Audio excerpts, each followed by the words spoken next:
0. All engine running. Liftoff. We have a liftoff. That's dilapidated. Rusted.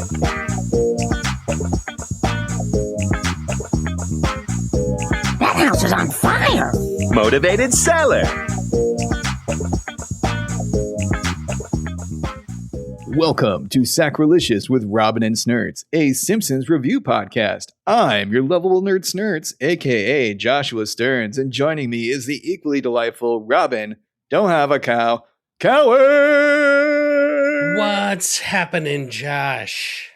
We made it to 50. I was really psyched about that this week. I really was. I was telling people like 50 episodes. I think this is quite the accomplishment, sir. It's a good milestone. I felt pretty good when we hit, like, honestly, more than 6, because that's where I think most podcasts die. They don't even make it to 10.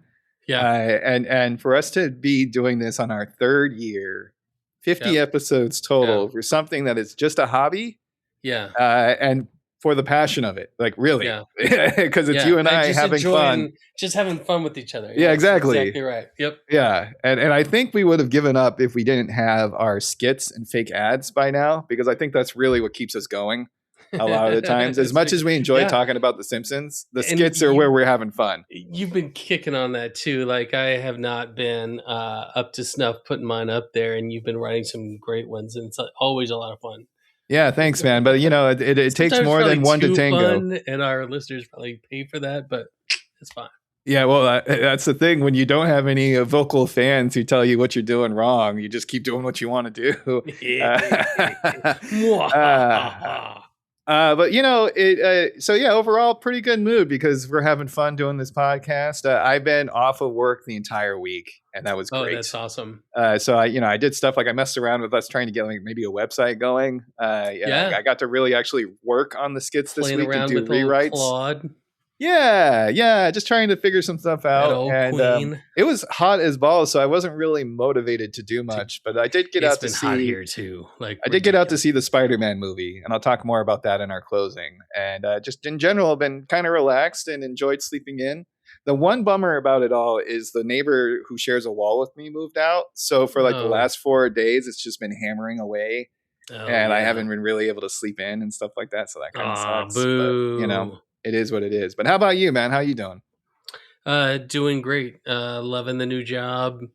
Having fun with friends. It's I had a friend. I helped somebody move, Josh. On Friday night. No less. Oh no. And we always say, after 30, you're not supposed to have to help anybody move anymore. But I was glad I have a van now. So I see. That's why you got hit up. But it actually is nice because I helped my sister move some things today, and I haven't been going to the gym, and it's really good exercise. Like, it's been kind of awesome. Yeah. Nice. Well, sweet.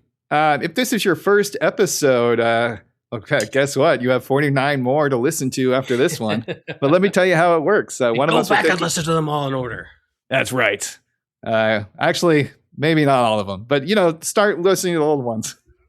Yeah, so some history is our first, 10 episodes? How many did we do? We did 2? Full double episodes. That was over 2 hours. We got to 2.5 hours sometimes. It was pretty close to 10. Your memory is pretty far so good. We did the 8 of those. Yep. And so those ended up being 2-3 hour recordings and also like twice the amount of work when it comes to the homework. As much as I love the idea of having a juxtaposition between 2 episodes that kind of highlight some things that could be similar or different, that's what juxtaposition means. Good job, Josh. It's much easier for us to be able to just do 1 episode per recording. A lot of fun, a lot of good memories. If this is your first episode, one of us will pick an episode of The Simpsons to discuss. We go through the plot, provide questionable impressions, and point out our favorite bits. And season 3 is all about themes. This is our final episode for the second theme. Marge gets a job.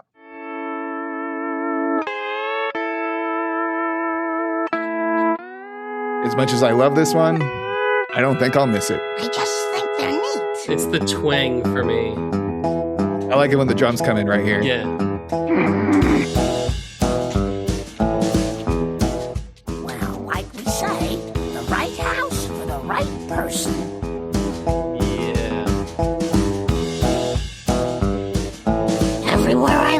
Someone is breaking the law.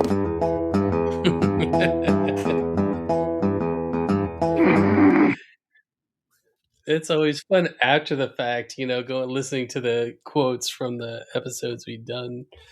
Yeah, I did try to incorporate quotes from the 4 episodes we picked for the theme with varying results. I mean, we got the potato. I just think they're neat line in there because that's just a favorite. Everywhere meme. I look, somebody's committing a crime. And the close us out, Robin picked from season 9, episode 9, Realty Bites. I got it right. No, it's realty, not realty.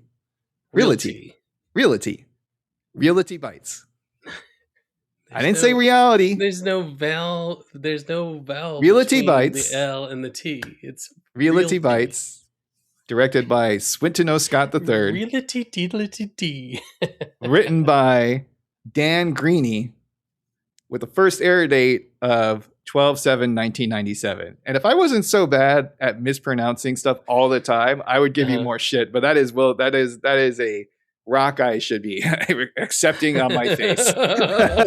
When you're throwing those stones, I was like, yeah, I can't really say it. It's because, listen, my parents, especially my mother, really loved the English language and loved to speak well. And so all growing up, my brothers and I would be, like emotionally wrapped on the knuckles if we said something wrong, and then they'd hold us underwater. And then see, I chalk up something like Realty Bites to like that's just a what is it, a regional pronunciation. It's a regional dialect.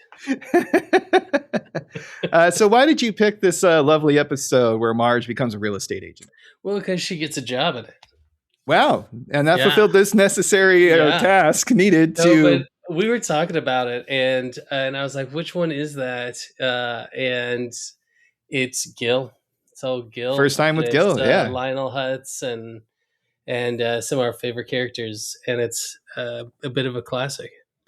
I also forgot that this one had the Little Bandit plot with Snake and Homer as well. It's this classic. It's not even that there's an A and a B plot. It's almost like there's a 1 and an A plot. Like they're kind of like equal as far as time and story craft goes. Yeah. And I forgot these two were connected. So there was part of me that's like, oh, right. So yeah, awesome. We're glad to be going through this. I remember seeing it in 97, I think, when it came out, because this was by season 9. So I'm pretty sure I was catching them like the new episodes by then because we got a second TV. And I remember enjoying it, like for all the things he said. Like got a wide cast of characters. You kind of see a little bit more of Springfield, and you're not just focused on the family. And there's 2 little fun plots that kind of circle each other. So let's get into our first segment, which is everyone's favorite copy-paste moment, Behind the Wiki. Wick, wick, wick. Wicka, wicka, wick. Wicka, wicka, wiki. Waka, waka, waka.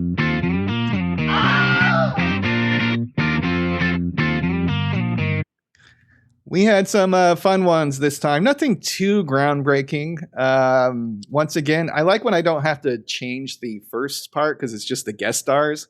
Phil Hartman's back as Lionel Hutz, just like we had in the last episode, in a much bigger role this time around. Unfortunately, it comes like with a little asterisk next to this one because it's the final speaking appearance of Lionel Hutz. Yeah. Because 5 months before Phil Hartman passed. So after after. Yeah. So that one is a bummer. Again, this is a copy paste segment. Right. The writers wanted to do a Marge episode, but one where her job does not work out, unlike previous episodes. And I was trying to think, like, what episodes did her job previously work out? And they brought up like the pretzel wagon business, but there was a mob fight, and Springfield Nuclear. I guess, yeah.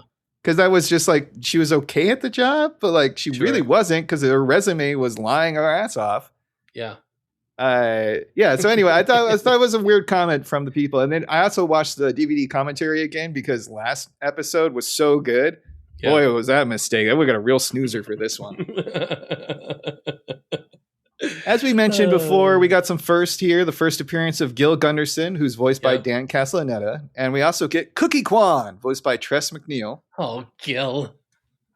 Stay off the west side. I love it. Snake's prison number is 7F20, which is the production code for The War of the Simpsons. This is the episode he first appeared in. His cellmate, Johnny D, is 5F06 for his prison number, which is the production code of this episode. So anytime if you want to be like a nerd like us and you're wondering why there's a number with an F and more numbers, dollars of donuts, that's some kind of production code that they have for the Simpsons episodes. The staff were big fans of the joke where Kirk's arm is cut off by a piano wire. Mike Scully described the ensuing laughter at his suggestion as the most intense he had ever heard from the staff, saying they were literally choking because the joke was so unexpected. It was a shocked kind of laugh, and it just started rolling. One of those laughs that build more, they reverberate through you. So they really got Pink with his arm getting cut off, and I kind of like how cartoonish it is. We'll get into it more into the episode, but like it is very kind of Looney Tunes-esque. And he immediately there's no blood or anything. Yeah. So anyway, we'll get more to it in the episode, but I don't know if it was as funny as they thought it was in the writer's room at that moment. No, I'm not. We could have that conversation, definitely. Yeah. All right. In its original broadcast, this finished 21st in ratings for the week of December 1st to the 7th, 1997, with a Nielsen rating of 10.8, equivalent to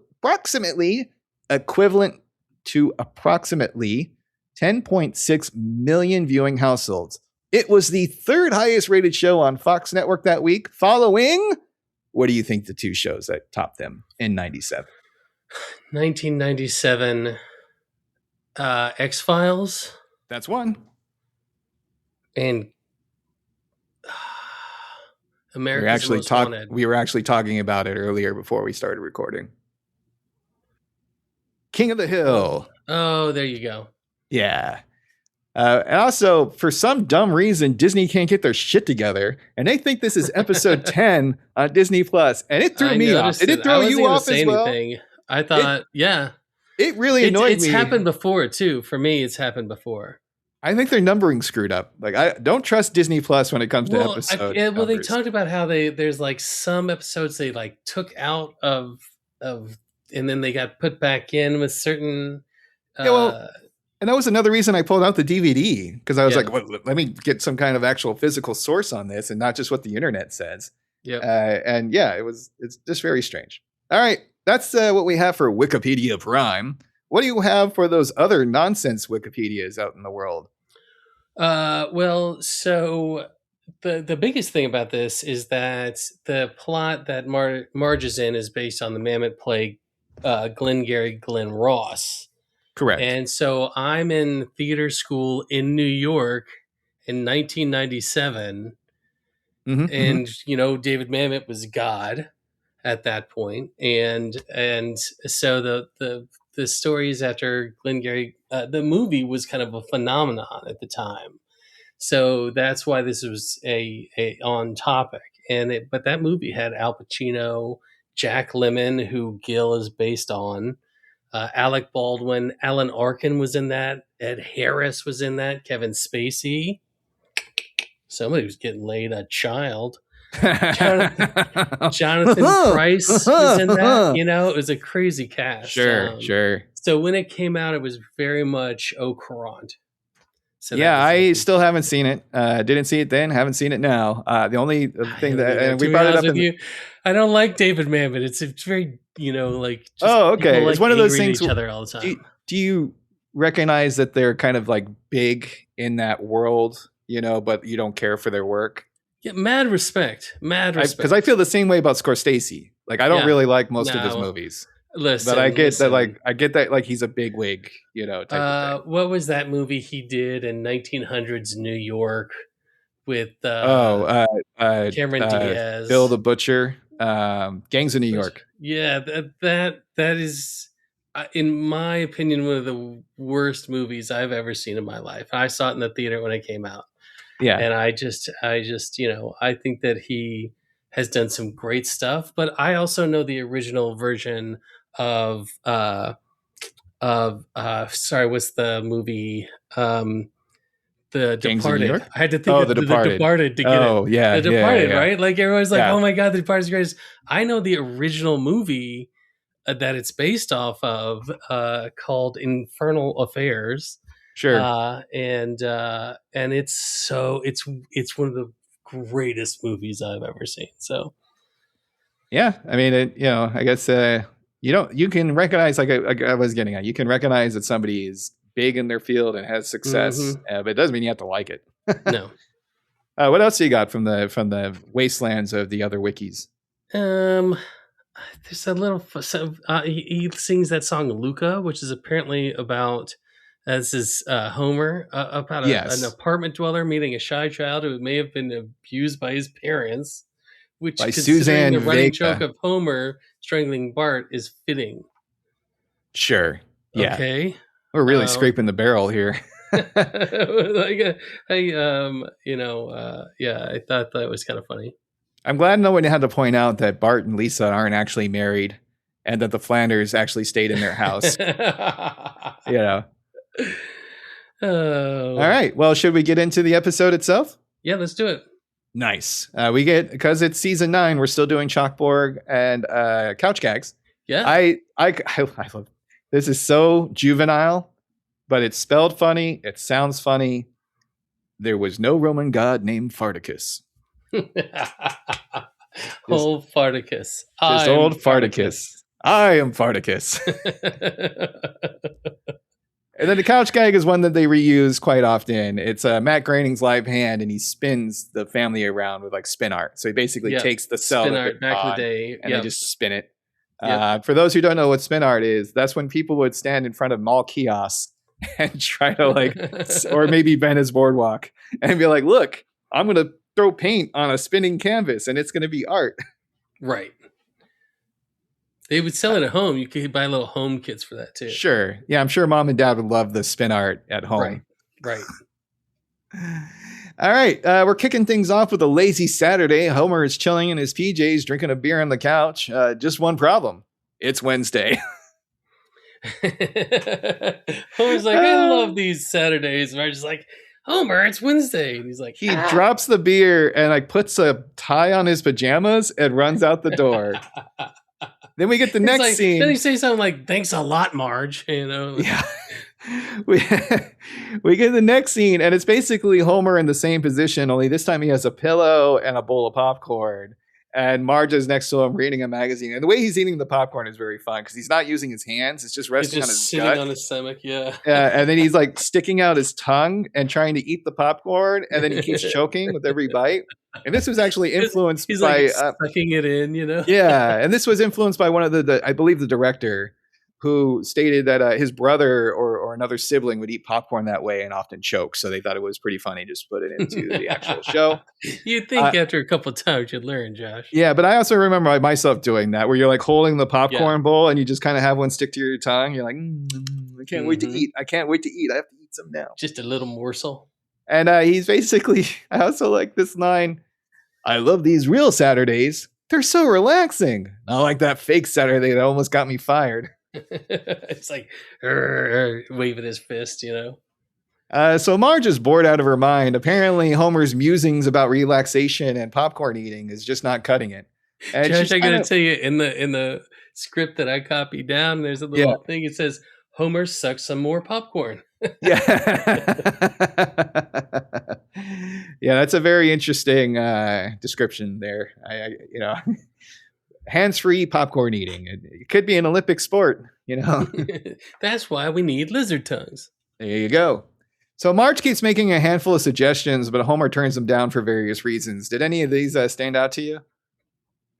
Well, she's just frustrated, and I love how she's like, I want to go outside, and Homer's like, open a window. That's like the last straw. Didn't you want to go somewhere, but like Homer already went there with Lenny? Oh yeah, she goes. They're talking about the Azalea Festival is at the public park. Yeah, Homer's like, no, I already went. And she's like, what the hell? And he's like, Lenny wanted to go. Yeah, I kind of like it. I also enjoy how Homer's like, all right, baby, I get it. Message received. Put on something nice. We got some activity to do. And they go to police seized property auction. And Marge is so angry when they drive up because she's wearing like a little flower dress and a hat. Yeah. She's kind of dolled up. She's got an empty basket like that. Yeah, kind of like a spring summer activity. Market. Yeah, exactly. And then she's like, the police auction. And he's like, can you believe it? It's already been a year. Sweetheart, look at all the seized booty. We could find the drug boat of our dreams, but I don't want a drug boat.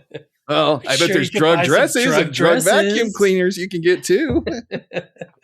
And did you check out any of the background stuff that was for sale? Like we had some standard things like stereo equipment and guns and other weapons. There's a tiger.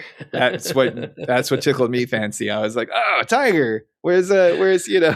I'd buy a tiger. Where's Dietrich Tatum when you need him, right? Old Dietrich. Don't call me that. My name is Frederick. And Wiggum kicks off the auction here, and that's going to set up our first clip with Johnny D's gates. These prestigious wrought iron security gates are bulletproof, bomb-proof, and battering ram resistant. Now. Then what happened to Johnny D? He forgot to lock them. Now, what am I bid? 1 kilo. I love how this guy has a kilo ready to go, and he wants those gates. 1 kilo sold. I also like how they pan up, and Johnny D is there with everyone's favorite jailbird Snake, and he's like, "Oh man, Johnny C gave me those." And then the next thing up on the auction is Snake's Little Bandit, and that'll set up our next clip. Ay, my gates. Ay, Johnny C gave me those. Tough break, amigo. Next item up for bids. Oh, no! Oh, hey, look, they're selling your car, man. Boy, he's nice. Oh, I will totally kill whoever buys Lil Bandit. So, woohoo! And I love a few things there. I love Snake going, ho, ho, ho, ho. I also enjoy, him just being like, oh, no. Which is another one of my favorites, just Snake phrases in general. What I like is at the end where he's like, I'm going to kill whoever buys that car. Like you don't have to be looking at the TV to know exactly what's going on. Of course. Gavel hits and you get a Homer. Woo! And this sets up our first plot of 2 for the entire episode. So this one is pretty much up and running. Plot of 2. And I like how Homer immediately is dismissive of Marge's objections to the purchase. He jumps in. He's like making vroom noises. Yes. Yeah. First his vroom like he's a little kid, And he kind of is an asshole to Marge. He's like, hey, you didn't consult me when you got that hat. And she's like, I found the hat. Leave me alone. Why'd you buy this car? So he coaxes her into the car, right? And I love and then he's like, just get in. And she gets in and he takes off. And this hat, which she was like, I found this hat, but it goes flying off. And it's gone. We never see the hat again. The hat's gone.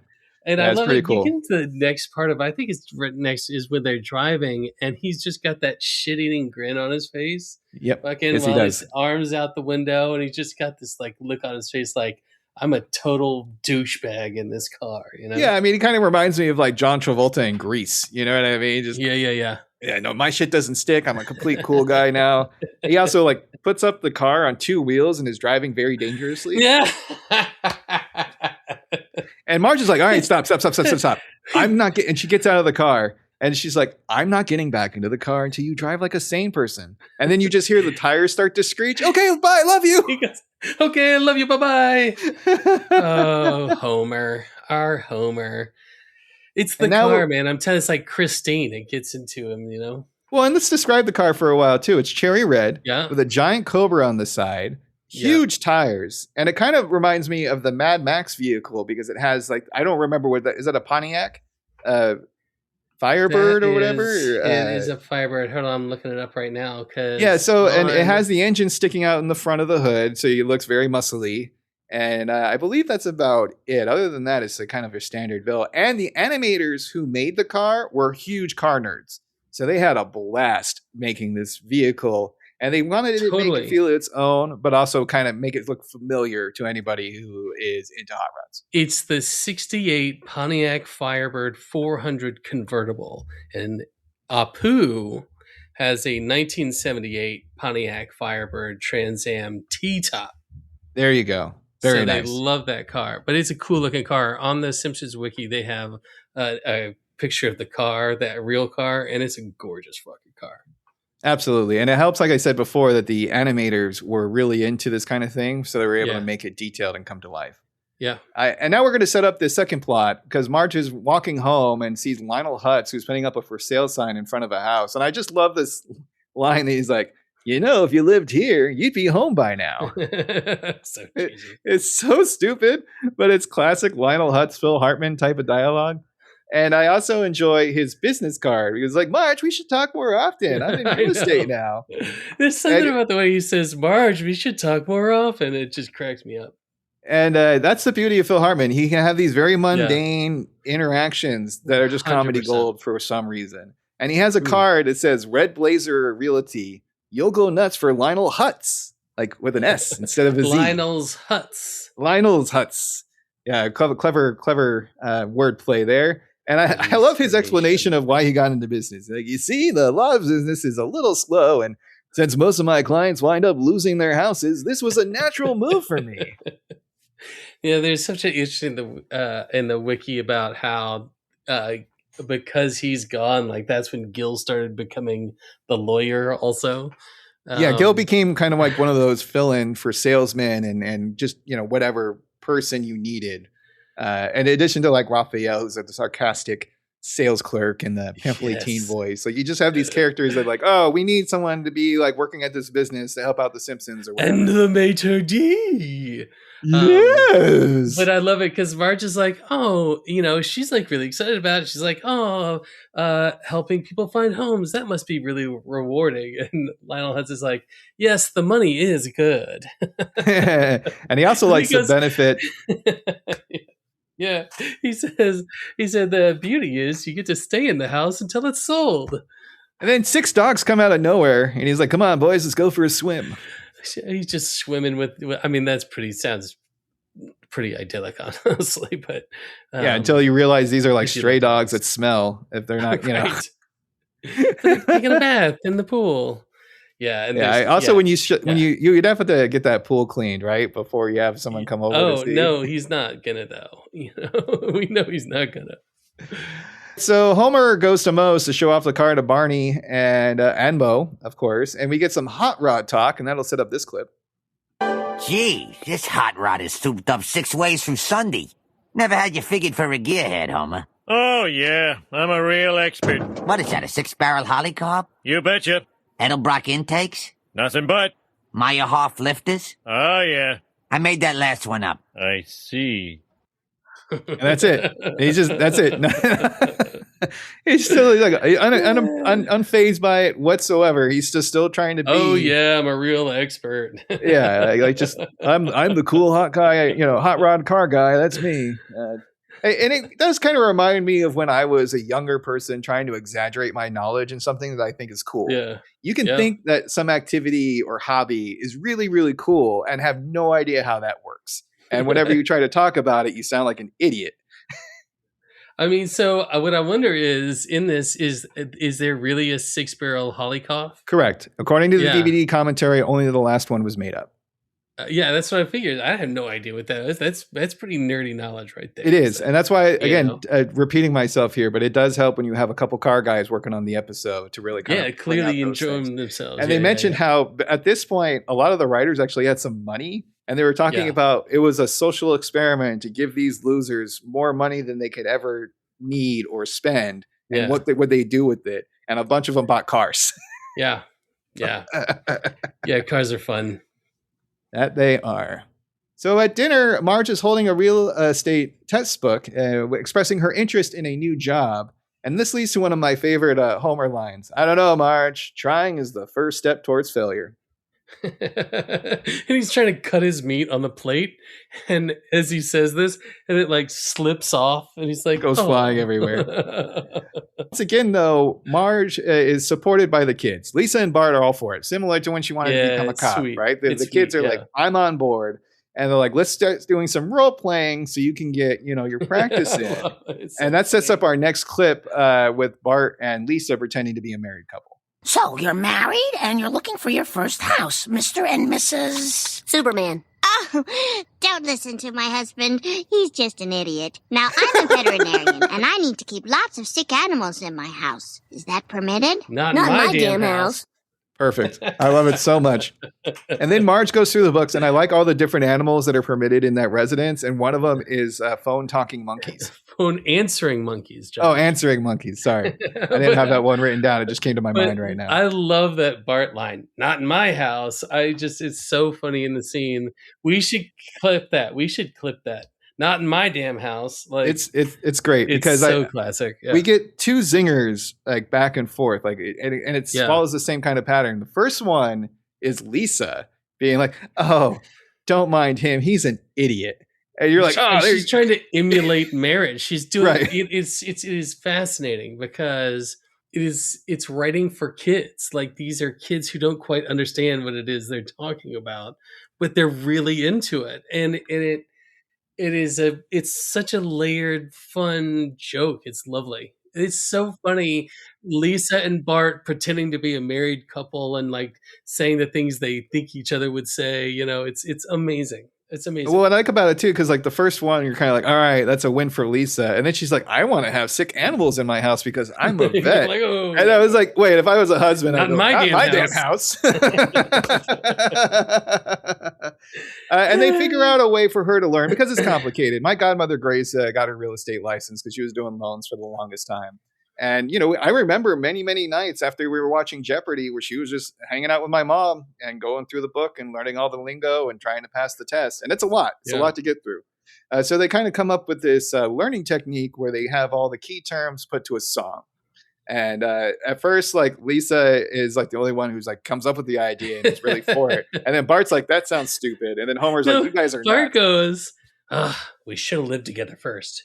Well, yeah, that was earlier too. But now they're getting to the song part, right? Oh yeah. And so like I find it funny that like initially Bart is like against the song thinking it's silly. And then he jumps in like the next scene and you have Lisa, Bart, and Marge, the da da da da Fannie Mae, oh da do da day. Do you have any of that? Pay you back. Yeah. So there's this whole song and dance routine. Bart, of course. And then Homer is basically like, you guys are nuts. I love it. It's great. It's great. There'll be trouble in town tonight. Gil. Oh, look over here. Isn't this a nice window? It comes with panes usually. And here's the cozy kitchen, Mr. Chalmers. Cozy. Gil, it's clearly too small. Oh, no, come on. Oh, he says, ensures family and friends are always close by when you're cooking up memories. Oh, I wish my family was close by. My wife moved into another apartment. Okay, and how do you cook up memories when the stove door can't open all of the way?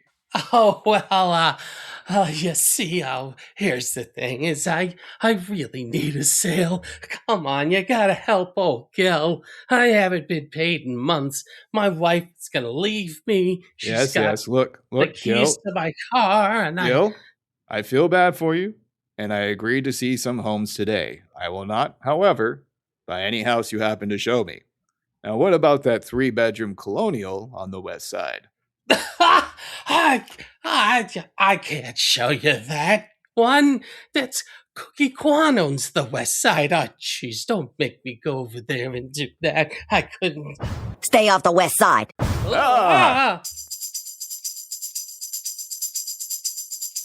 So we're at the test, and we get a sign gag that says $75 or best offer. Oh, remember when people used to haggle for things, Josh? There's a fun joke when the test is over. The teacher goes, "You may now undermine each other's confidence." We get a great sea captain there, and he's like, I got the houseboat questions. Yeah, absolutely. He was very happy that he nailed those questions about the houseboat. Very fun. March passes. And thanks to the kids for their help. And Homer's just kind of like, well, why am I being things? It's like, well, you didn't do anything, fat ass. But I like being things. I like being things. There's a fun visual gag as well. Bart in that one is holding a sign that says better luck next time. And he's like, oh, and he flips over and says, congrats. It's great. Great minds, Robin. Great minds. 50 episodes. And look at us. We're ping-ponging like pros. Pew, pew, pew, pew, pew. It's her first day on the job for Red Blazer Realty, and we are introduced to some of her coworkers. There's a pathetic Gil with 42 years of experience, but 0 leads. Cookie Kwan, number 1 on the West Side, and Nick Callahan, whose headset telephone impresses Marge. She's so impressed by that. And I remember in the 90s thinking that headsets were so cool. There's a reference later in the episode to a beeper. Yeah, it's great.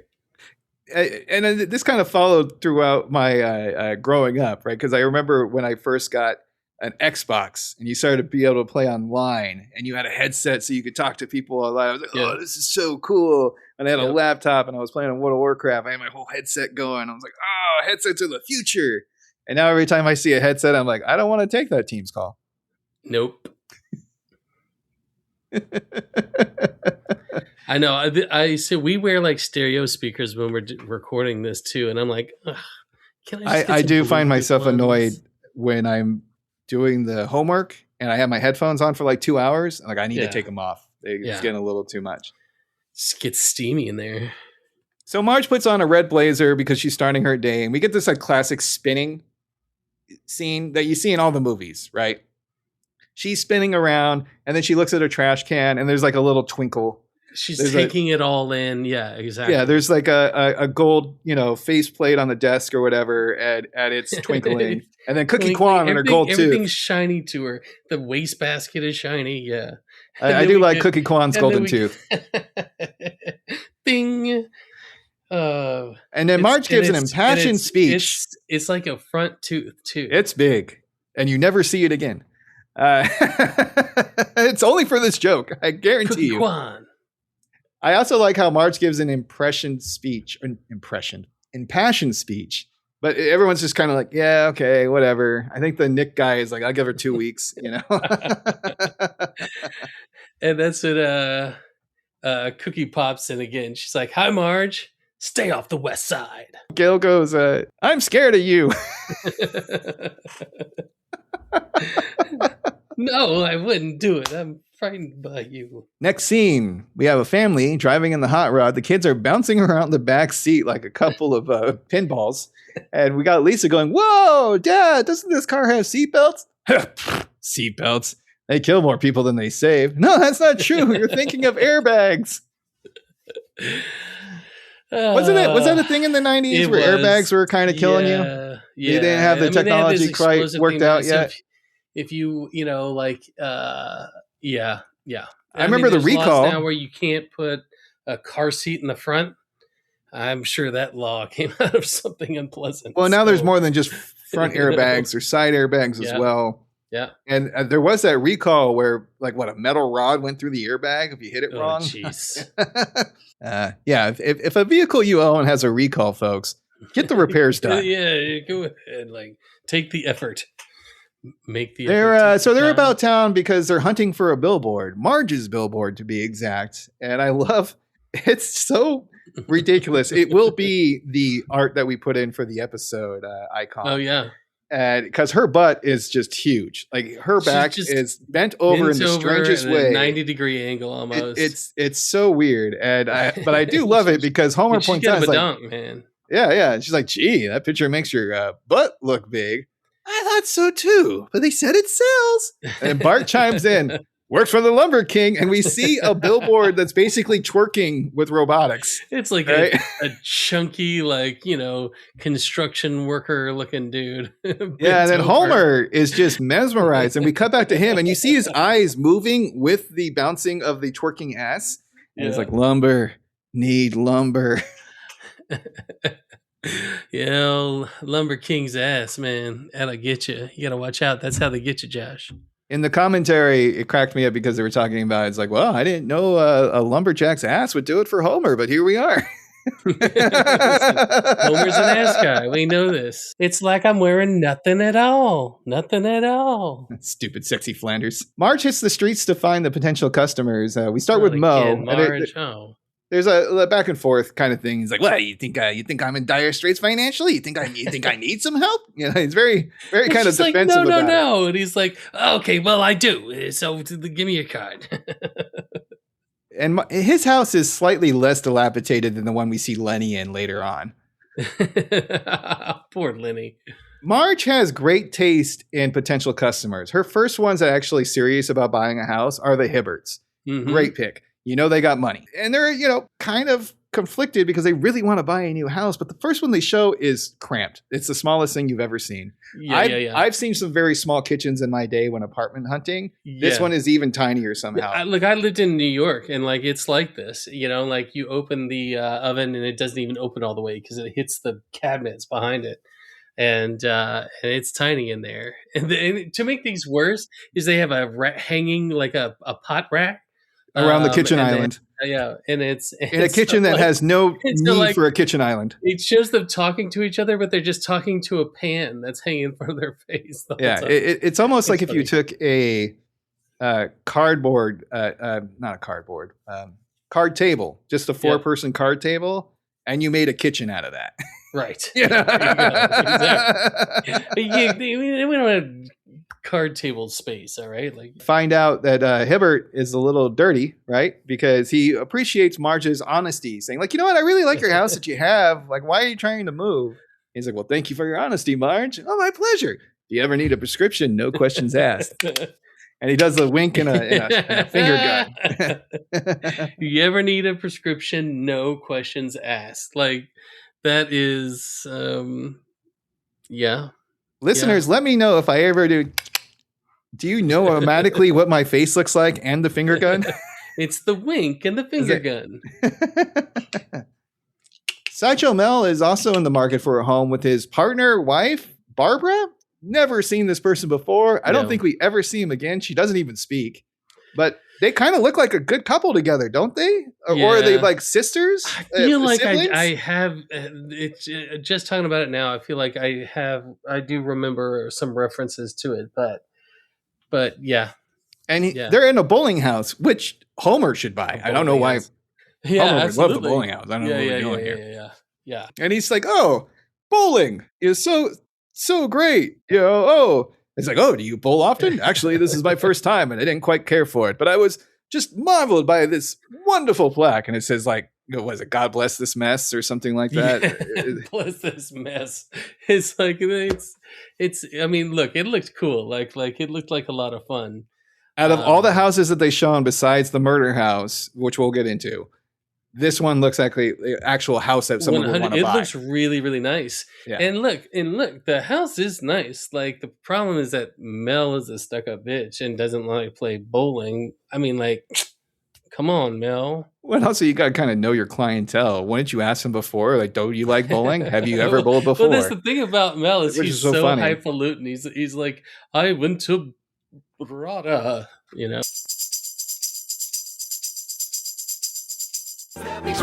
town tonight. Gil. Oh, well, Mr. Chalmers, I think you would have liked it a lot better if it didn't have all that water in the basement. But how about this guy? It's got a bowling alley. Isn't that great? How many houses have a bowling alley? But I don't like bowling. Oh, what? Oh, I thought you loved that movie, There Will Be Blood. You talked about it for 6 hours last time I called you. Love is a strong word. I thought it was a brilliant and disturbing look into the psyche of an ambitious, ruthless man. And there was no actual bowling in that film. Oh, don't you like the Big Lebowski and Kingpin and the Flintstones with the la-da-da? Unfortunately, I've never seen them. Darn, the Soul Strike for Gil, and Shirley's gonna think I'm a turkey, and then it's Splitsville for old Gil. I did love Spielberg's version of West Side Story. Fantastic. Oh, well, he's an auteur.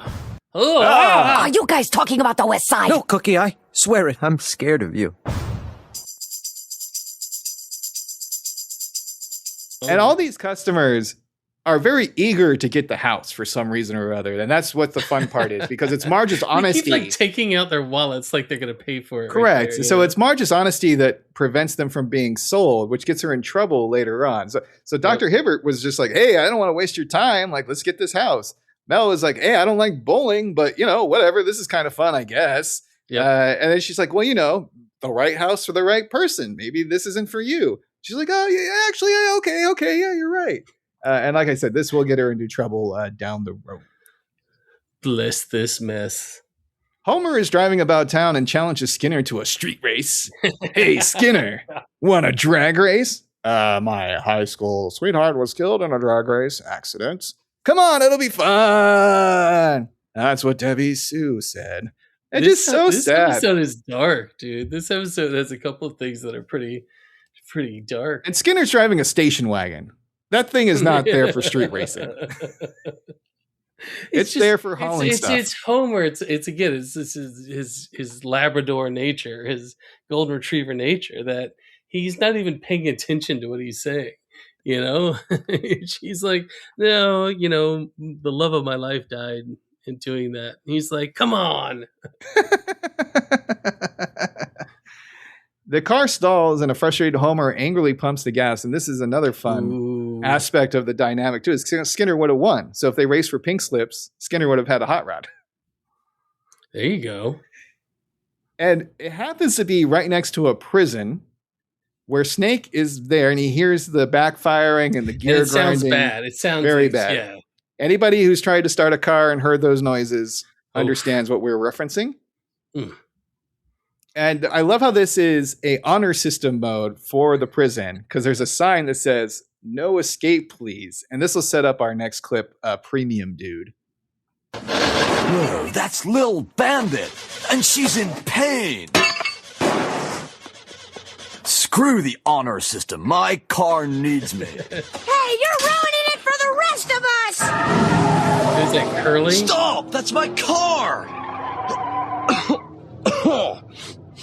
Hey, that smells like regular. She needs premium, dude. Premium, dude. And that was Kearney with the weights, doing the dumbbells. Yeah. I love it. He's like 30 years old. Like, he's got a kid. He's done time. One of my favorite lines ever. I would do this for my youngest sister Sam all the time. She needs premium, dude. Premium. It's Little Bandit, and she's in pain. like a forced sense, The fact that it's on the honor system is just hilarious. Like it's just like a gate, and it says, "Please don't escape." With no prison guards anywhere. A lot of jokes within a 30-second scene. Fantastic. We get the talking to because Marge isn't doing well at her job. And we get Hutz explaining the difference between the truth. Marge, I had a lot of calls about you. Customers love your no-pressure approach. Well, like we say, the right house for the right person.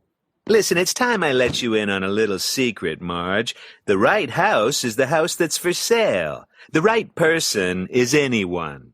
But all I did was tell the truth. Of course you did. But there's the truth.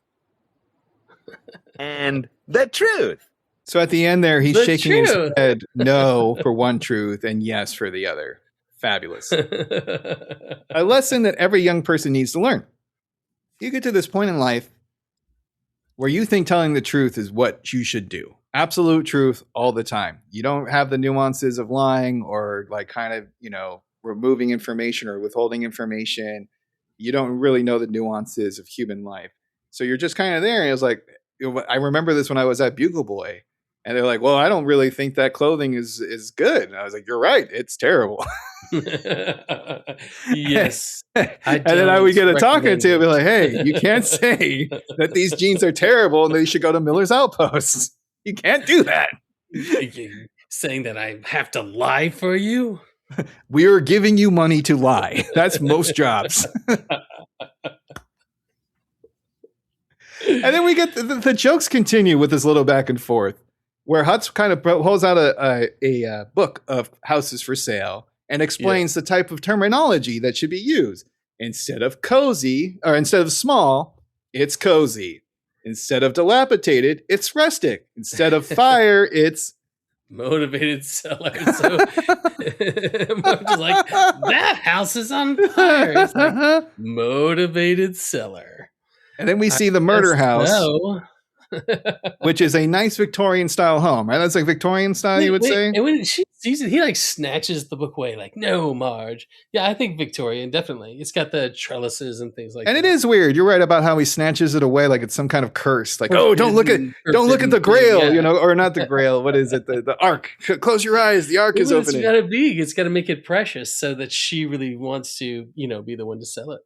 And he explains it as the murder house, where a horrific crime occurred years ago. And I guess it got all the presses around Springfield, and which makes it kind of like a hard sell, which I never understood. What if a random family was murdered and that person was in jail, who was the crook, or like already executed or something? Wouldn't you move into the house if it was that cheap? Like I don't know if I'd have any qualms with it. I'm assuming that every residence that I lived in, someone I've already died in. I mean, if you are going to be freaked out because like there was gallons of blood spilled on the wood floor that got cleaned up, then, you might not want to do that. But yeah, I guess it just seems such a weird. If it's cheaper, I mean, look, Josh, this is 2026 now. like, and it's not like the house is in a bad neighborhood. You get a deal. Somebody died there. Like, you could live with their ghosts. Like, they're paying half that rent. It'd be different if it was like Johnny D's house and he was coming back for revenge. But you got them gates now, Josh. Johnny C is going to be so upset with me. I got him for Johnny C. And the closer of this talking to that Marge gets is a warning that she's going to get fired if she doesn't sell a house within the first week. And Hutz, classic, like, I guess I should have mentioned that earlier. He's a proper douchebag in this, truly. Marge is serving dinner at the house, and this is going to be another why are the walls stained moment. And it was not my fault. It was the DVD commentary. They were asking, what the hell is Marge serving for dinner? Because it looks like some kind of like pastry dish with like a butter or cheese filling that she's putting on plates with broccoli. And then you pan out, and it's either like onion rings, manicotti or something, but it's or maybe like a beef formless. Wellington. I don't know. It was weird. Like Wellington actually has like a corn dog, like a hot dog wrapped in a but if the corn dog like melted, a croissant roll, you ever like I was thinking pigs in the blanket. Yeah, but it doesn't look like that. No, it doesn't. It looks like a hostess, like ding dong. A croissant, yeah, sure. Chocolat with the domed ones, right? But with like a filling, and it's served with broccoli. There's a gravy boat. There's a gravy boat on the table, and it's either donuts or onion rings. I want to say onion rings because the onion rings made sense. Looks like it looks like shortcake. Yes, like shortcake covered in like with a icing filling or something grosser, like gravy. But it resembles no food that we've ever seen. Somebody just was like, fuck it. And it cracked me up. We're just doing that this week. Listening to the commentary when someone highlighted, 9, okay. They're like, what are they eating? And the director, Greenie, was like, I don't know. Wait, but Josh, it's not even broccoli that's on there. No, it's just like green garnish. Like herbs. Yeah, it's like a parsley garnish because she didn't even put that on the plate. Like, was it like a burrito, but like a tiny little mini burrito? I don't know. So many questions unanswered. A chicken cordon bleu. So the family is basically saying like, hey, it's not a big deal if you suck at business. And then Marge chimes in. She's like, so what do you see me as a spineless potato cooking housewife who can't compete in the real world? All of them. Like, yep. Well, I too can compete, and I'm going to sell a house. End of story. And Homer, I guess he doesn't like what the food looks like either because he's not even eating it. Gets up and is like, kids, touched it. Yeah. Your mother's under a lot of pressure. Why don't we let her clear the table in peace? And they like back out of the room. I think they went to Frosty Shakes. You know, they went to like Krusty Burger to get some Frosty Shakes because that dinner was. Her mom was acting weird tonight. The next day, Marge is showing the Flanders various residents, and much like the previous customers, Flanders is ready to go. I love the first one. She goes, "This first house is a handyman's dream." Because it's so dilapidated. And then she groans. Yeah.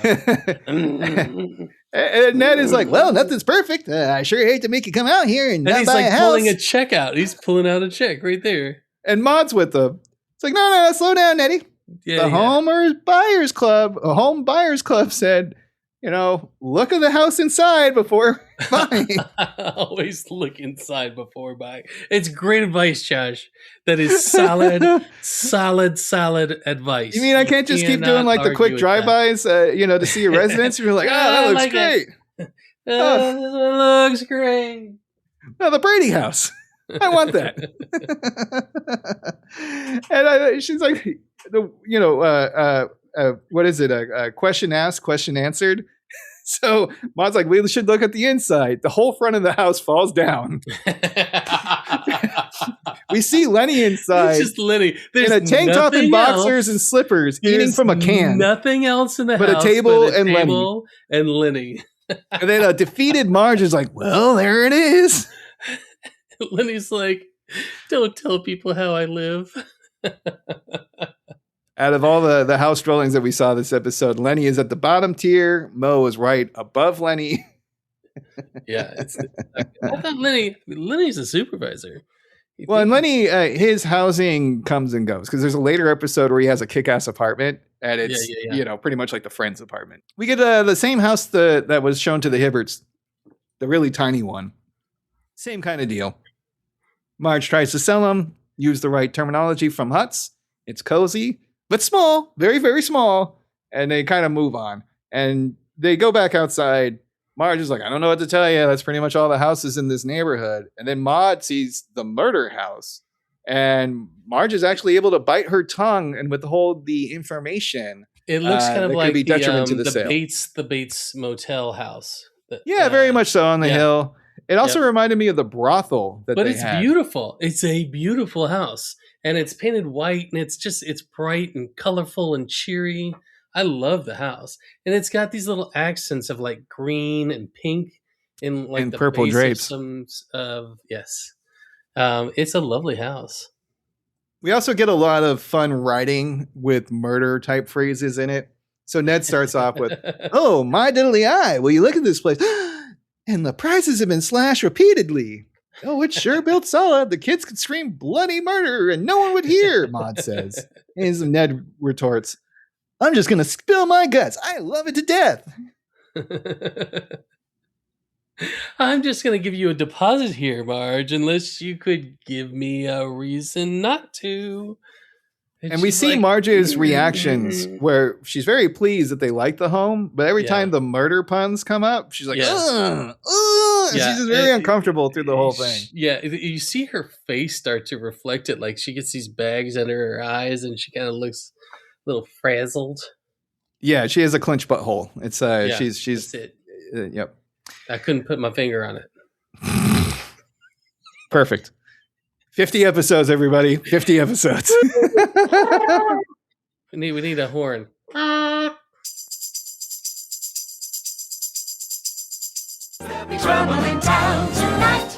Gil. Now this is more like it, Gil. This place is fantastic. Still unclear why we had to park 2 miles away, but the kitchen is large, and I like the open floor design. And wait, why are you closing the blinds? Oh, no reason at all. Aren't these nice, these blinds? They're slats. Wait, but you'll like the house. Oh boy, old Gil is gonna get a win. Finally a win. The wife might stay with me. Yes. It's great so far, but let's take a look at that backyard barbecue and pool. Sounds lovely. Did you actually need to see it now? The photos are in the brochure. I think it's a Weber. You've seen one pool, you've seen them all, and am I right? Oh, why don't we see the front yard again and maybe your car? Gil, you're sweatier than usual. What is going on? Well, you see what's gonna... Oh, my... No. It's her. Good grief, Gil, you really screwed up. But you should run while you can, Mr. Chalmers. She's coming. What in the God's green earth is that noise?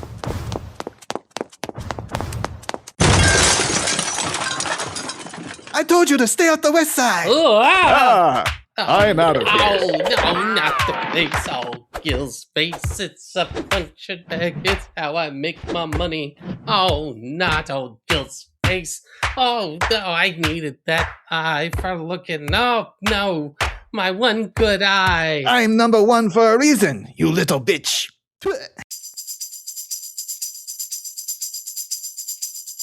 We also get a very strange angel devil on the shoulder scene where the angel is Lionel Hutz being like, lie. And the devil is a silhouette of the murder.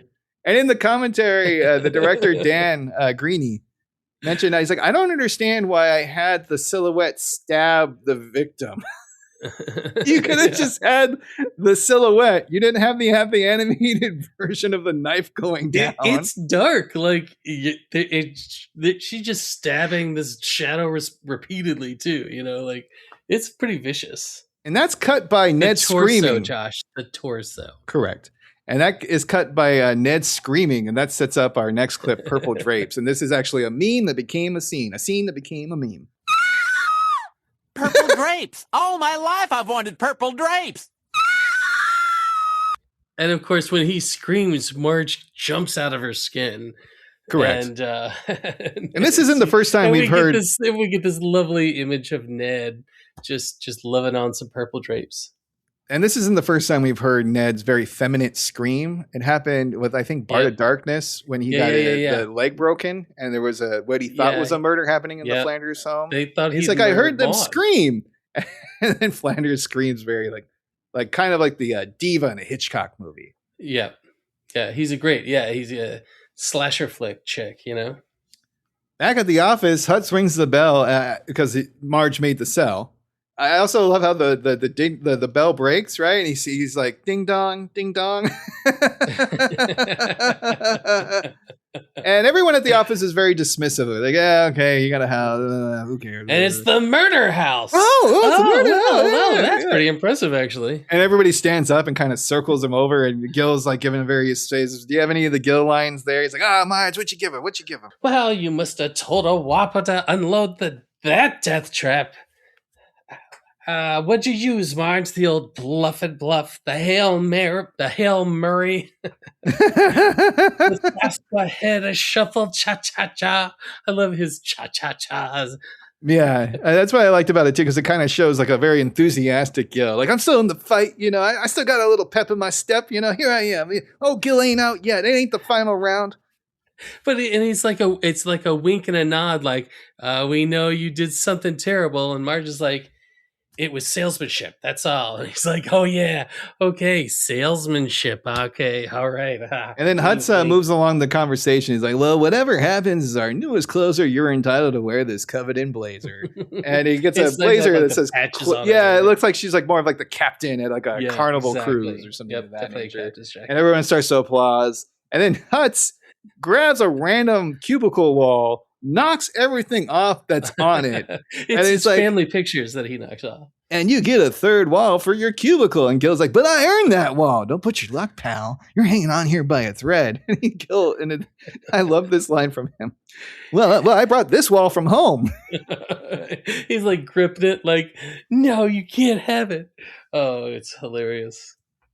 Snake is out, as we said before. He busted out of jail, and now it's his mission to kill Homer as he promised. And we get Wile E. Coyote versus Roadrunner scene.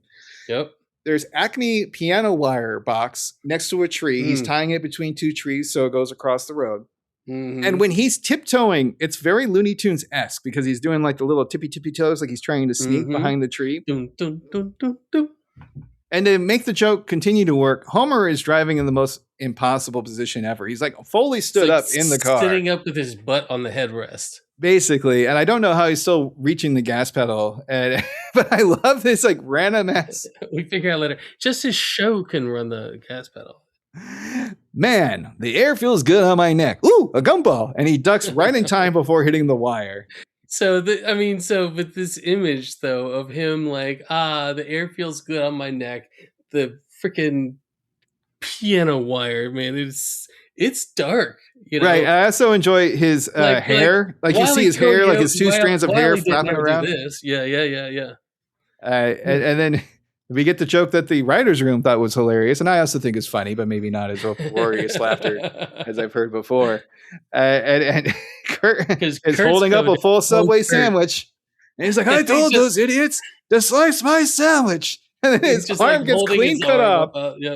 And it's not it's very like weird animated style. There's not blood. There's no gore. It's just a clean cut. There's no arm anymore. Very, and he goes, "Oh." It's very Futurama.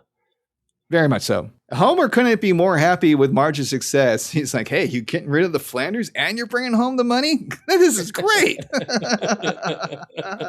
Stupid Flanders. And we get a very dismissive, speaking of stupid Flanders, interaction as Ned tries to say farewell. So I'll do Ned. If you want to throw in Homer, you can do that.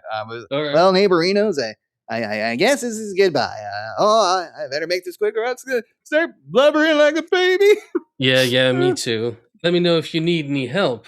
Well, now that you mention it, we could use a... It was just an expression. Classic Ned and Homer correspondence there. Oh. Marge, though. Guilt. Guilt is not her friend. She always, the guilt will come back. You think you won, she and the looks guilt really just keeps shaken coming back. at this. Yeah, she didn't look at. And she feels bad that she withheld the information about the murder, and so she's kind of like, "Oh, what am I going to do about it?" And we cut right back with Snake, and he's done. Unlike the Coyote, he learned the best result is just to jump on your opponent and try to beat them senseless. It's a lot of fun. He's like, Homer goes over under an overpass, and he leaps off the overpass and just like lands in the passenger seat. It's very Mission Impossible there. And a very well choreographed fight. So what's going to be happening right now is we're going to be going quickly between Marge's story and Homer's story as the two plots come to a conclusion so we can wrap this sucker up. So Marge is swinging by the Flanders new house and wants to tell him the truth. It's a great scene. A lot of misdirects again about the murders and stuff like that. So she walks in and screams bloody murder because it looks like there was a bloody murder. Because all the family is on the floor with various splotches of red all over their bodies. And they're not like sleeping in a natural position. They're just like, it looks like. No, they look like contorted. That's exactly, correct. That's part of the joke. So it looks like they were just like, wow, I'm tired and we just passed out, which is what happened. They were painting Todd's room red. Yep. And you love the line that he has there because it's a reference to the shinning. It's like the shinning. Do you want to get sued? He goes, red room over there. And he's like points with his finger when he does it. It's a very similar kind of mannerism that they had in that movie. And it's just, it tickles my fancy. And of course it's red rum in Shining for murder backwards. Yep. So that kind of shows you that there's really not anything going on, but it's still fun to play with it. And I know those guys like Stanley Kubrick, so any kind of get us Kubrick reference out there, they're going to do it. Yeah. All right, so immediately cut back to the car fight scene. Things are escalating quickly. It's very well animated, like I said before. At one point, they flip onto the hood. Yeah. So like Snake is thrown onto the hood. Yeah. And then Snake he pulls from the driver's seat. Yep. Correct. Over on top of him. Yeah. A shoe flies off, falls behind the two of them, lands directly on the gas pedal, and the car continues to move forward. So just before that happens, Snake is in the back seat and he's got Homer around the neck and he's like, come on, let me hear that crack. Like, this is dark, dude. Fantastic reference. And then when they get onto the hood, man, they start wailing at each other. And Homer, throughout this fight, interesting, we often see this where Homer's just getting the shit beat out of him. And in this one, he holds his own very, very well. If anything, I think he has the upper hand throughout most of the fight. He gets the drop on him with Snake, right? But once the fisticuffs start coming, there's a point where he's holding his head and he's just like punching him, and he's like, oh. I know. In fact, when I was watching that, I think they just repeated the audio. The same line. It's the exact same delivery. There's a point too where Homer is kind of choking Snake and pushing his head towards the street, like in the front of the car. Yeah. And Snake is kind of like, whoa, this is so dangerous. And Homer's very casual, like, yeah, you're right. Yeah, you're right. Wiggum gets involved because of a 318. We all know what a 318 is, right? Waking a police officer. He's like sleeping in his car as they go by. And there's like cornfields around them too. For some reason, they're all of a sudden out like in the farmland of Springfield. Very strange. I was like, where did all these cornfields start coming from? But okay, sure. And then on the way to the murder house, And we're back at the house, and the truth is out. Ned and Maude are shocked, but then they start recounting the crime in great detail, and you kind of get like a little bit of a hint that they're into it, and this sets up our final clip. This is the murder house? Mm-hmm.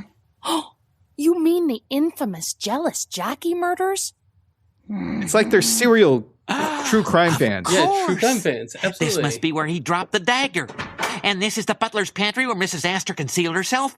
And right here's where they found the torso heap in front of our very own fireplace. Oh, just think, Nettie. We're part of Springfield history. Look, Daddy, I'm the jealous jockey. I'm a torso.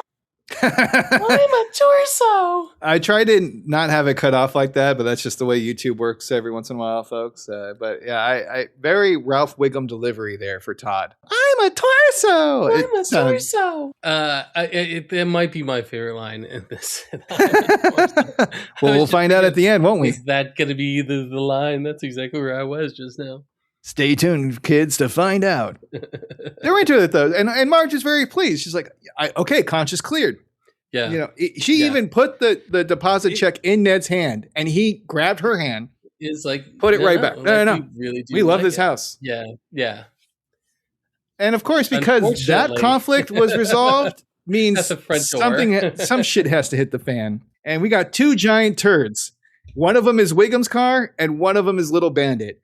And they open up the door of the house, right, with Marge and the Flanderses. And all of a sudden you see the car chase coming. Do it in front of the open door. And the image is so striking, Josh. And that's where you see Snake's car, Little Bandit, come barreling down with the cop right behind it. Yeah, because you're right. It's a very good establishing shot of the door opening. And then the camera zooms from the house out.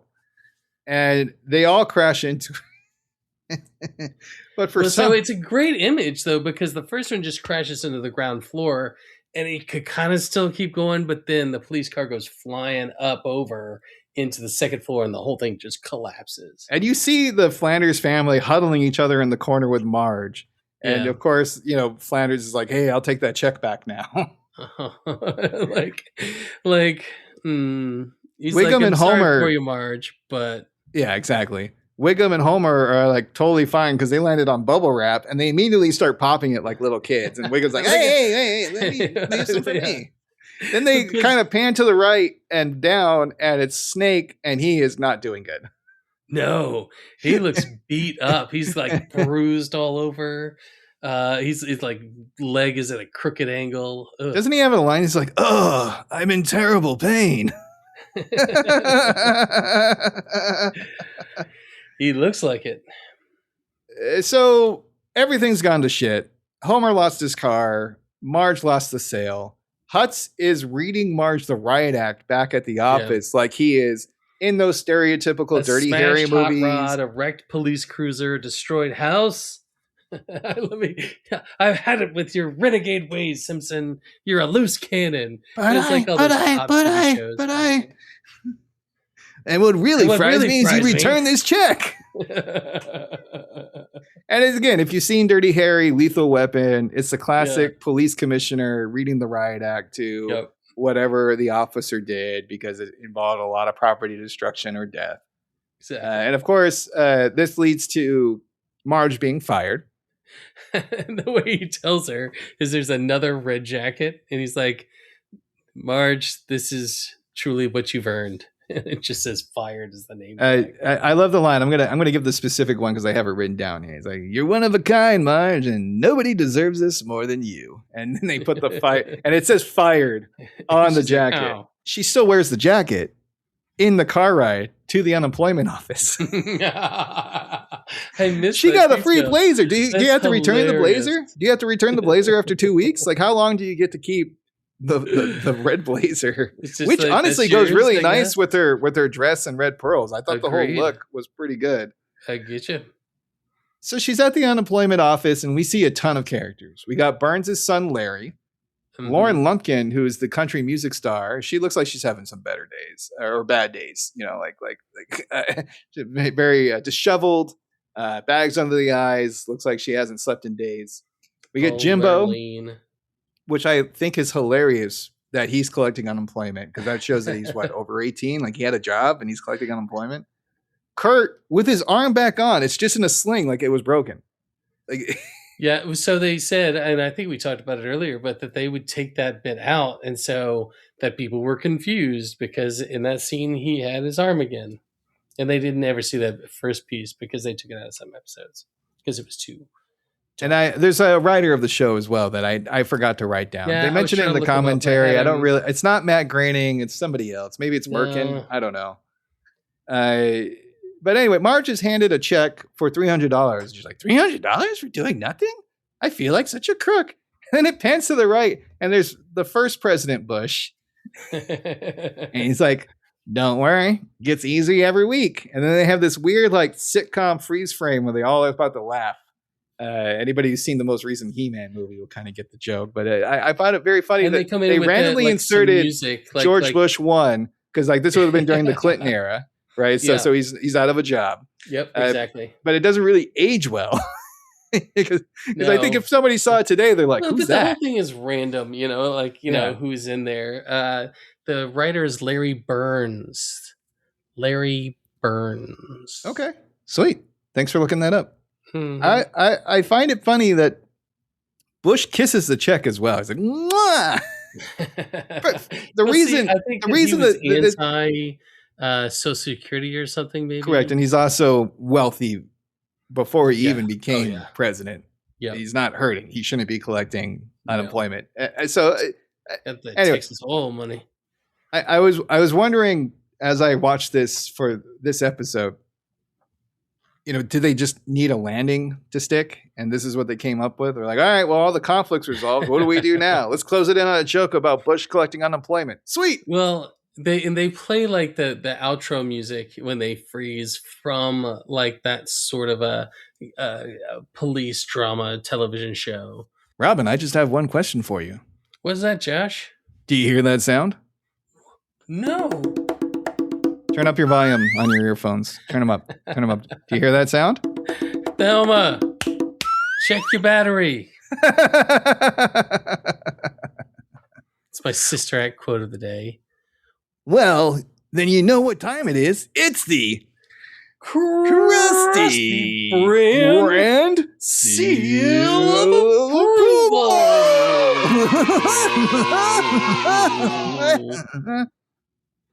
I went extra because it's our 50th episode. Robin, you pick this. You get the first shot at final thoughts and Krusty score. Well, there's no doubt that this is, I would use the word important episode, the last Lionel Hutz appearance, and right around the time that one of our favorite actors on The Simpsons died. But you also get Gil the first time, and Cookie Kwan, but definitely Gil's been now in so many episodes. He is one of those characters, certainly. I think Gil is a much stronger side character than Cookie Kwan. She's kind of like a one-hit note where Gil you can kind of put into any situation. It's funny. It's funny like the type A, working woman in a I'm sorry to interrupt your final thoughts, but I just had this wonderful idea. Lindsay Nagel versus Cookie Kwan. I love it. I kind of want to see like a cage match, that would be good. Sorry, continue. Wiry. They're both wiry, Josh. You like yeah. But they also have like spunk and vinegar. Moxie and grit. The episode is a lot of fun. I mean, what you get with Snake, who we both love, what you get with Bart and Lisa and Marge, and so it's a blast. It's really fun time. Glad to watch it again. And I'd say I give it a 3. I give it a strong 3. Oh yeah! Wow, your first 3 of the theme. All right. You've been 4 across the board, and I was assuming you'd be another 4. Interesting. Fine. Sweet. Anything else, or should I take off? No, you go ahead. Realty Bites is a perfect split between the 2 plots. Again, like I said at the top, I forgot this episode included the story about Homer purchasing the hot rod. It could have been interlocked into anything in my mind, but when I watched it again, I was like, oh, actually, these 2 stories intertwine. It's a lot of Snake. I love his lines, as I stated throughout this episode. Kurt losing his arm and the fight are a lot of fun, well animated. I always enjoy the action of The Simpsons when they really get into it. And Marge also has a plot that is equally fantastic. Lionel Hutz, rest in peace, Phil Hartman. Great last Lionel Hutz episode, because he actually has more than just like a throwaway scene. He's not just being like, hey, you want to build a scotch? Or I'm going to burn this dumpster. He's like, no, he's actually part of this real estate firm, and it kind of develops more of his personality and background and how he does business in general. Especially the definition of the truth and the truth. I enjoyed seeing the Springfield residents being shown homes by Marge, and also the poor people who were in the dilapidated properties like Lenny and Mo. What do you think, Marge? What are you saying, Marge? You think I got money problems? No. Well, I do. And it was a wise choice to kind of have the Flanders be the final attempt at her selling a house, because they're friendly, folksy, religious types who want to help out Marge because she's a neighbor, and they're good people like that. And they're true crime podcast fans. They love the fact that they're in the murder house. So it's very nice that everything kind of fit in a nice bow for Marge's story, but it was Homer's who ruins it again for his wife. Because if it wasn't for him buying that hot rod, she would have sold this house, and who knows where we would have gone from there. It's integral to the plot. I'm giving this one a 4 because I'm biased for all the Snake stuff, to be honest, and the Lionel Hutz, and they're not, dude. Yeah, so many like premium, dude. Oh, little bandit. She's in pain. Like, I'm totally gonna kill. Or even the opening laugh, he's like, ha ha ha ha, like a very sarcastic Snake laugh to Johnny D. Oh, Johnny D. And so, I think both of the storylines are funny. It's enjoyable watching them crisscross until Homer ruins everything. And that's why it's going to be a 4. And before we kick it off to the ending of the episode, I want to talk about Marge Gets a Job in general. We've had 4 episodes. Yep. She's only really good at 2 of them. She is great at selling pot and being a cop. She's not so great at being a nuclear technician or a real estate agent. And I find it interesting that the 2 ones that she's really good at were kind of opposed in the earlier days. You know, like drug dealing with marijuana was like the devil during the Dare era. And even when they did that later one, she's like, oh no, I could never, Correct. She starts out that way. So I found that very interesting that she's kind of really good at being a narc and a mom. Yeah. But she can also sell it because she's a mom. It's a very interesting, complicated look at where her skill set leaves. What did you think about the 4 episodes? I mean, granted, there's been more where she's gotten other professions or hobbies, but these are the 4 that we looked at. Were there anything that stood out to you with Marge's attempt to do something besides being a homemaker from 1988 to the present? Well, there was a lot of play off of Homer in a lot of these episodes. With I thought the weed episode was particularly funny of her being successful and then Homer kind of like undermining that. It's happened a couple of times, and that's a good point because Homer reaction to Marge getting a job is equally important to the episodes as her getting the job itself. Yeah, a lot of times he feels emasculated. Yeah, and he's like, "Well, we're going to stay all together at the nuclear plant and hang out with each other. That's a terrible idea." He's like, "Oh, then you're going to be the man in the house, and I'm going to have to be the woman, even though I like the underwear." I like the underwear, but it's a comfort thing. Yeah. Yeah, absolutely. So it's been a lot of fun to see them play off of each other in these episodes. I also like how Bart and Lisa are more supportive of Marge doing these things than Homer is. Yeah. I mean, they're so pro Marge. All of them are very, very pro Marge. Homer's a dick quite often, but correct. But they clearly just love her to death. And would do anything for her. She's a great mom. I forget the episode, but there was another one where, Marge, we supported you throughout all your endeavors when you were trying to be a real estate agent, when you're trying to be a cop, and they name off like all the things that she tried to do and failed at. It's like, this will just be another adventure in your attempt at failure. What does Homer say in this episode? Like, try, that's the first step towards failure. One of my favorites. I say that all the time. I would actually say that to college counselors. They're like, well, why don't you try this? I'm like, that's the first step towards failure. Nice. Anything else you want to say about this theme before we wrap it up? What stood out to you in this? Yeah, like I said, the juxtaposition between Homer and Marge and how Homer's reactions to it were equally as important as Marge's actual attempt. The kids' support. And just what she was good at and what she wasn't good at. She was very, very good at being a cop. Yeah. And it was the corruption that messed her up. She was pretty good at being a real estate agent. That's why she got out of this. The corruption. Right. This was why she just didn't want to lie. Right. So this is why one of the other episodes that's a very heavy Marge episode called Listen Lady, where she becomes like the church hotline helper. And she's just kind of helping out the neighborhood. She's very, very good at that kind of stuff where she can be caring and endearing and honest. Yeah. And she gets, she kind of butts up it and against stuff that isn't. And I think that's why she didn't really want to sell the pot, because I think she saw through the wellness part. She's an honest person, Correct. Yeah. And then, sometimes being an honest person in the business world just doesn't really mix. But it was an enjoyable adventure. It's great. We could have kept doing this, honestly, for the rest of this season. There are so many Marge gets a job type of episodes. We only picked a small sampling, but I am curious that if we continue down this, if we would have seen the same trends or if they would have tried to mix it up in like later seasons. I think that one of the things this highlights is how much we love Julie Kavner and correct. Yeah. 100%. Is so much fun. And she's and the writers too, Marge is, such a fantastic character in this. Yeah. Well, I enjoyed this. I think I enjoyed this theme more than our first one. I mean, they're both, lots of fun. It's fun just because we get to watch the episodes, Josh. Yeah, but I guess this one felt more personal, where the other one was just kind of like, oh, it's an activity that everybody's dealing with. And there was some themes that went through it, but like random quests to go to like some new, glorious location, not glorious, exotic location that's not Springfield.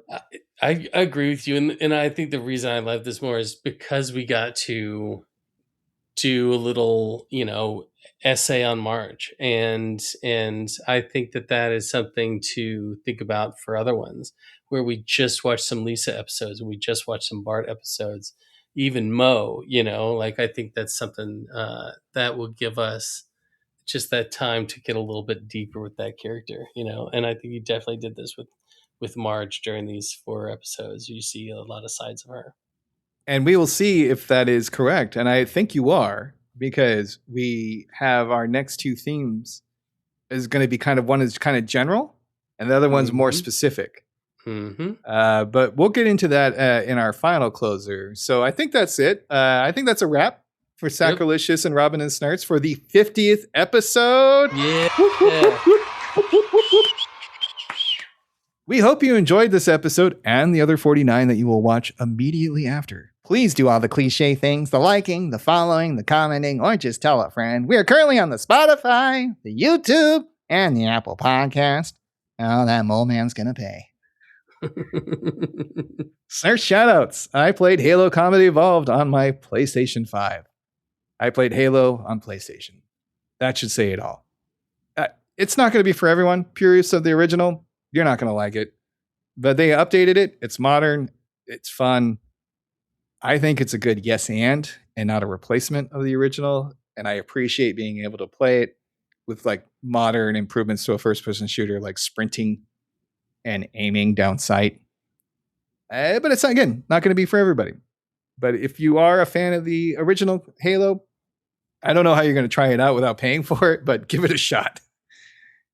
Movie-wise, I saw Spider-Man Brand New Day. Have you seen that one, Robin? I have not seen it yet. Yeah, you could probably wait for Disney+.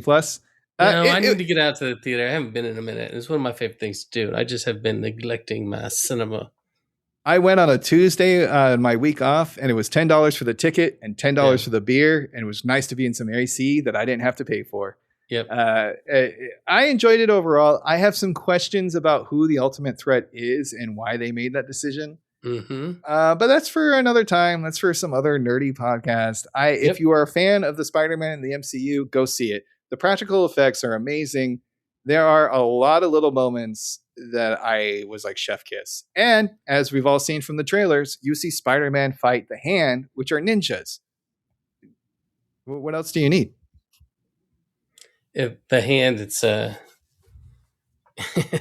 I was gonna make a dirty joke. Okay. I couldn't figure something out, so I trailed off. That's so funny because I was going to follow up with a dirty joke about the foot. As soon as you said the Hand, I was like, oh, he has something. Now I got to think of something about the foot. And thanks to all our listeners, all of you who have stuck out for 50 episodes or less. Thank you. Thank you for listening to our nonsense. Again, this is a passion project. We just do this because we like hanging out with each other and being dorky nerds talking about The Simpsons. Yep. And I also want to shout out, as always, to Moxford. And the reason I say he's the raddest fan of them all, the doctor, is because he actually replies on social media when I post this stuff. Now, the people who do it in my real life, like Christy, thank you, Christy. You're always at work. And whenever we run into each other, you're like, hey, I like that last episode. That's also fantastic. But if you're out there and you're listening to this and you actually like what we're doing, please, let us know. Yes, one way or another. You actually might influence how we do the show in the future because we're finally getting feedback about it. We don't actually have a vision at all. No, we are making this shit up as we go. So please, seriously, give us pointers. Fantastic. And if you want to see more of your old pal Snarks, you've heard it before, PlayStation Experience, PSVG. If you like video game shit, I'm on there a couple times a month as well. And on all the social medias, I'm at Lord_Snurts. Robin, what are your outros and plugs for our 50th anniversary or 50th episode? Well, 50th anniversary. 50th anniversary around the corner. 50th episode right now. Yeah, it's coming down the line. No, just really appreciate you, Josh, and doing this. It's been a blast, and it is. I'm really proud of it as an accomplishment there. But for fun, something I was doing interesting this week is my internet went out.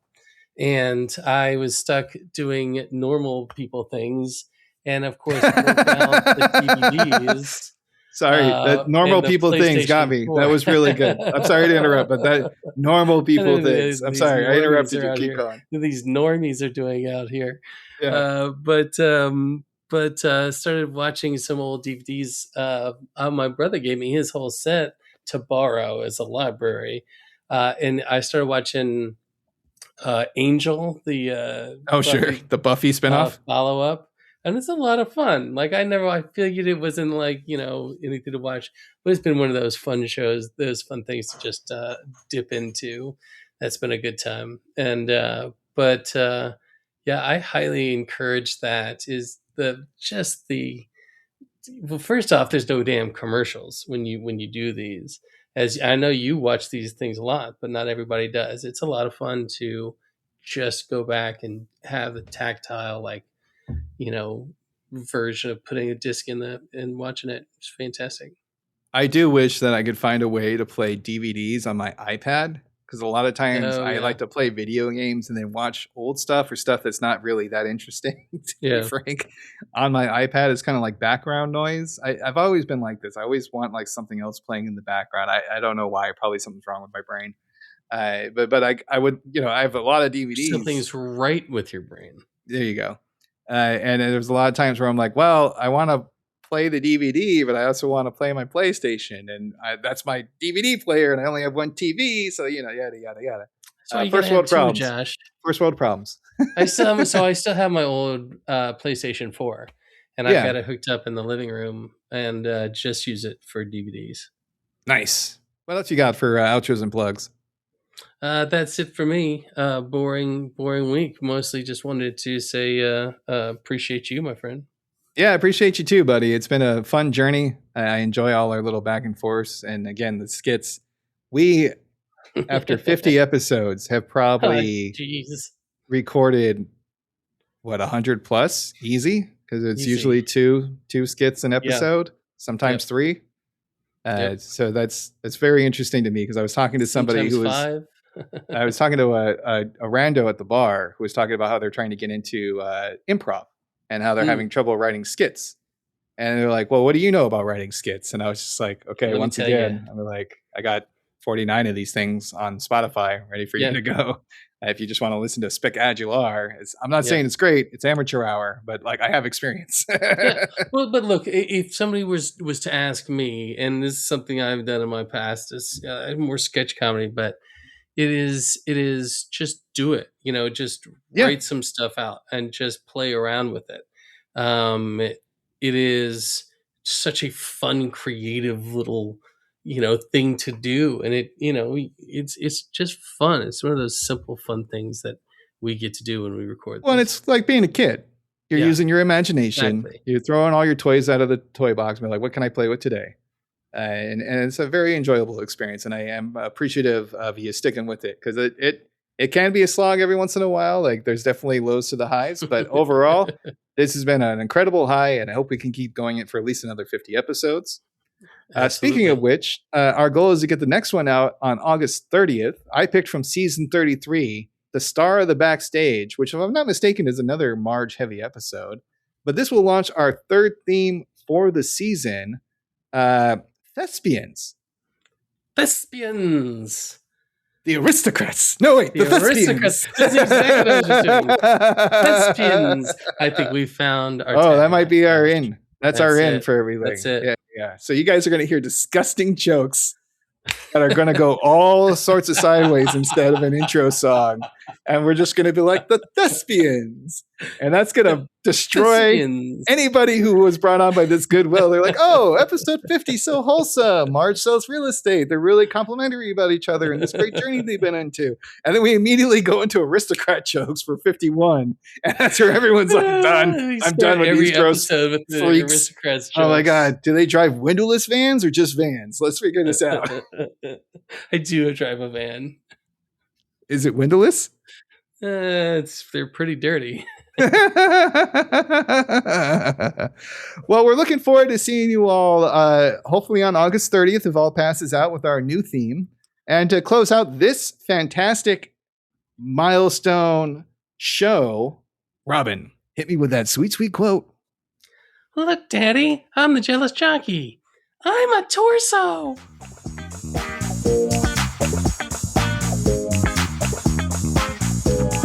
That's dilapidated. Rustic.